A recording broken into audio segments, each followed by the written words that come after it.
আসসালামু আলাইকুম। আজকের বাংলা নিউজে আপনাকে জানাচ্ছি স্বাগত। এখন শুনবেন সংবাদ শিরোনাম। আমাদের সংবাদটি যদি ভালো লাগে লাইক কমেন্ট শেয়ার দিয়ে জানিয়ে দিন আপনার মতামত।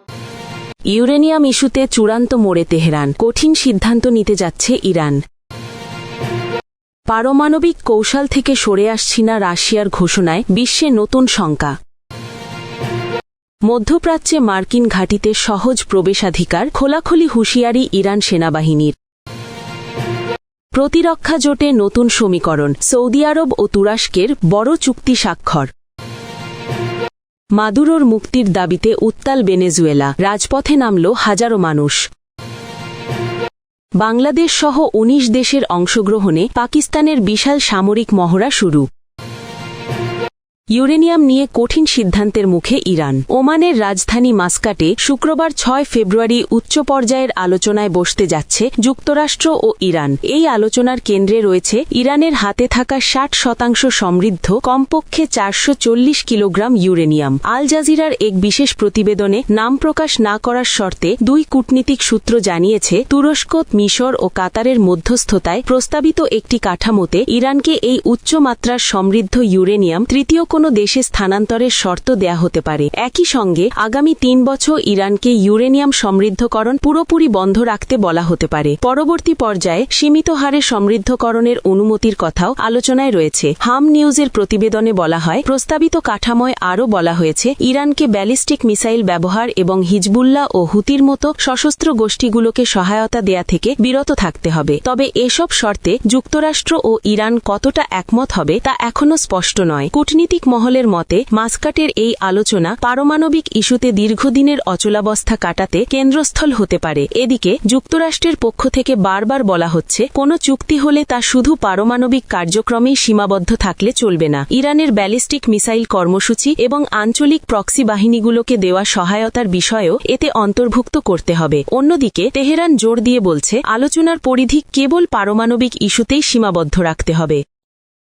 কৌশলগত পারমাণবিক ভূমিকা অব্যাহত রাখবে রাশিয়া। নিউ স্টার্ট চুক্তির মেয়াদ শেষ হলেও কৌশলগত পারমাণবিক স্থিতিশীলতার জন্য দায়িত্বশীল পদক্ষেপ অব্যাহত রাখার কথা জানিয়েছে রাশিয়া। বৃহস্পতিবার ক্রেমলিন মুখপাত্র দিমিত্রি পেসকভ বলেন, নিউ স্টার্ট চুক্তি শেষ হতে যাওয়ায় উভয় পক্ষের মিসাইল লঞ্চার এবং কৌশলগত ওয়ারহেডের অপর সীমা নির্ধারণের মেয়াদ শেষ হয়ে আসবে। তবে নিরাপত্তা ও স্থিতিশীলতা রক্ষায় মস্কো কৌশলগত ভূমিকা পালন করে যাবে। রাশিয়া স্বেচ্ছায় চুক্তির শর্তাবলী ১ বছরের জন্য বাড়ানোর পরামর্শ দিয়েছিল। এর মধ্য দিয়ে চুক্তি নিয়ে আলোচনা করার জন্য সময় দেয়া হয়। যদিও এই প্রস্তাবের তরফ থেকে যুক্তরাষ্ট্রের তরফ থেকে কোনো প্রতিক্রিয়া জানানো হয়নি। তারা পারমাণবিক চুক্তির সঙ্গে চীনকে সম্পৃক্ত করার আহ্বান জানিয়েছে। তবে বেইজিং এই মুহূর্তে কোনো পারমাণবিক চুক্তিতে যোগ দেবে না বলে সাফ জানিয়ে দিয়েছে। ক্রেমলিনের মুখপাত্র বলেন, চুক্তিটি শেষ হতে যাচ্ছে। মস্কো এটিকে নেতিবাচকভাবে দেখছে এবং দুঃখ প্রকাশ করেছে। পরবর্তীতে কি হবে তা ঘটনাগুলো কিভাবে ঘটবে তার ওপর নির্ভর করে। রাশিয়ান ফেডারেশন পারমাণবিক অস্ত্রের ক্ষেত্রে কৌশলগত স্থিতিশীলতার বিষয়ে তার দায়িত্বশীল এবং মনোযোগী দৃষ্টিভঙ্গি বজায় রাখবে এবং অবশ্যই সর্বদাই তার জাতীয় স্বার্থ দ্বারা সর্বাগ্রে পরিচালিত হবে বলেও জানান পেসকভ। এই অঞ্চলের মার্কিন ঘাঁটিতে আমাদের সহজ অ্যাক্সেস আছে। ইরান সেনাবাহিনী। মার্কিন প্রেসিডেন্ট ডোনাল্ড ট্রাম্পকে সতর্ক করে ইরান সেনাবাহিনীর মুখপাত্র আমির আকরামিনিয়া বলেছেন, মার্কিন সামরিক ঘাঁটি ইরানের নাগালের মধ্যে রয়েছে। ট্রাম্পকে আপোষ এবং যুদ্ধের মধ্যে একটি বেছে নেওয়ার জন্য সতর্ক করেছেন আকরামিনিয়া। বৃহস্পতিবার ৫ই ফেব্রুয়ারি তিনি এ সতর্কবার্তা দেন বলে জানিয়েছে সংবাদ মাধ্যম ইরান ইন্টারন্যাশনাল। আকরামিনিয়া বলেন, মার্কিন ঘাঁটিতে আমাদের অ্যাক্সেস সহজ এবং এটি তাদের দুর্বলতা বাড়িয়েছে। আমরা নিজেদের রক্ষা করতে প্রস্তুত এবং মার্কিন প্রেসিডেন্টকে আপোষ অথবা যুদ্ধের মধ্যে একটি বেছে নিতে হবে। এদিকে পারস্য উপসাগরে ফার্সি দ্বীপের কাছে জ্বালানি পাচারের সঙ্গে জড়িত ২টি জাহাজ জব্দ করার কথা জানিয়েছে ইরানের ইসলামী বিপ্লবী গার্ড বাহিনী আইআরজিসি। ইরানের রাষ্ট্রীয় গণমাধ্যমে প্রকাশিত এক বিবৃতিতে আইআরজিসির নৌবাহিনী জানায়, জাহাজ দুটি থেকে ১০ লাখ লিটারের বেশি পাচার করা জ্বালানি উদ্ধার করা হয়েছে। আর এই ঘটনায় আটক ১৫ জন বিদেশি নাবিককে হস্তান্তর করা হয়েছে বিচারিক কর্তৃপক্ষের কাছে। প্রতিরক্ষা খাতে চুক্তি স্বাক্ষর সৌদি তুরস্কের। তুরস্ক ও সৌদি আরব প্রতিরক্ষা শিল্পে সহযোগিতা আরও জোরদার করবে বলে জানিয়েছেন তুরস্কের president Recep Tayyip Erdogan. Cairo সফর শেষে ফেরার পথে তিনি বলেন, তুরস্কের নিজস্ব প্রযুক্তিতে নির্মিত স্টেলথ যুদ্ধবিমান কান প্রশংসা কুড়িয়েছে। সাংবাদিকদের এরদোয়ান বলেন, কান নিয়ে আমরা অনেক ইতিবাচক প্রতিক্রিয়া পেয়েছি। এই খাতে সৌদি আরবের সঙ্গে যৌথ বিনিয়োগ রয়েছে এবং যে কোনো সময় এই অংশীদারি বাস্তবায়ন করা যেতে পারে। আঙ্কারা ও রিয়াদ গুরুত্বপূর্ণ প্রতিরক্ষা শিল্প চুক্তি স্বাক্ষর করেছে বলেও জানান তিনি। এসব সহযোগিতা আরও সম্প্রসারণে তুরস্কের দৃঢ় প্রত্যয়ের কথাও তুলে ধরেন এরদোয়ান। ইরান ও যুক্তরাষ্ট্রের মধ্যে চলমান উত্তেজনা প্রসঙ্গে তুরস্কের প্রেসিডেন্ট আশা প্রকাশ করেন, দুই দেশের মধ্যে সংলাপের মাধ্যমে পরিস্থিতির সমাধান হবে। তিনি আলোচনার টেবিল প্রতিষ্ঠার গুরুত্বের উপর জোর দেন। গাজা পরিস্থিতি নিয়ে এরদোয়ান বলেন, গাজা শান্তি পরিকল্পনার যথাযথ বাস্তবায়ন নিশ্চিত করতে এবং সেখানে শান্তি ও স্থিতিশীলতা পুনঃপ্রতিষ্ঠায় তুরস্ক সক্রিয় ভূমিকা পালন করবে।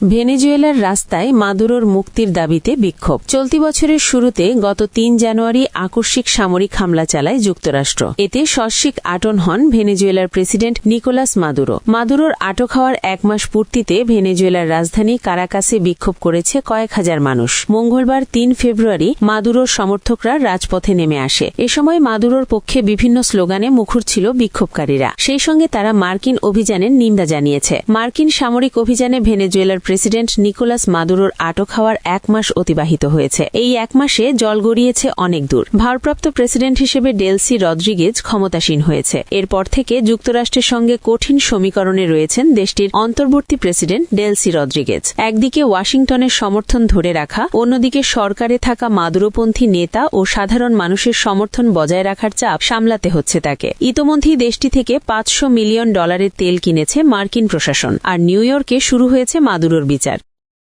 বাংলাদেশ সহ ১৯ দেশকে নিয়ে পাকিস্তানের সামরিক মহড়া শুরু। বাংলাদেশ সহ ১৯ দেশের অংশগ্রহণে পাকিস্তানে শুরু হয়েছে নবম international Pakistan army team spirit competition pants ২০২৬ সামরিক মহড়া। বুধবার দেশটির উত্তর পশ্চিমাঞ্চলীয় খায়বার পাখতুনখোয়া প্রদেশে এই মহড়া শুরু হয় বলে জানিয়েছে পাকিস্তানের সামরিক বাহিনী। সেনাদের শারীরিক সক্ষমতা, মানসিক দৃঢ়তা ও বাস্তবভিত্তিক সামরিক দক্ষতা যাচাইয়ের লক্ষ্যেই এই আন্তর্জাতিক প্রতিযোগিতামূলক মহড়ার আয়োজন করা হয়েছে। সংবাদ মাধ্যমের প্রতিবেদনে বলা হয়েছে, পাকিস্তান সামরিক বাহিনীর গণমাধ্যম শাখা inter services public relations ISRPR জানায়, খায়বার পাখতুনখোয়ার পাব্বি শহরের ন্যাশনাল কাউন্টার টেরোরিজম সেন্টারে উদ্বোধনী অনুষ্ঠান অনুষ্ঠিত হয়। এর মধ্য দিয়ে ৬০ ঘণ্টাব্যাপী টহল ভিত্তিক মহড়া শুরু হয়েছে। ISRPR জানায়, এই মহড়ায় অংশ নিতে প্রয়োজন সর্বোচ্চ শারীরিক সক্ষমতা, মানসিক দৃঢ়তা ও সামরিক দক্ষতা। পাশাপাশি প্রায় বাস্তব যুদ্ধ পরিস্থিতির কাছাকাছি পরিবেশে চ্যালেঞ্জিং উপসামরিক অভিযানে দ্রুত সিদ্ধান্ত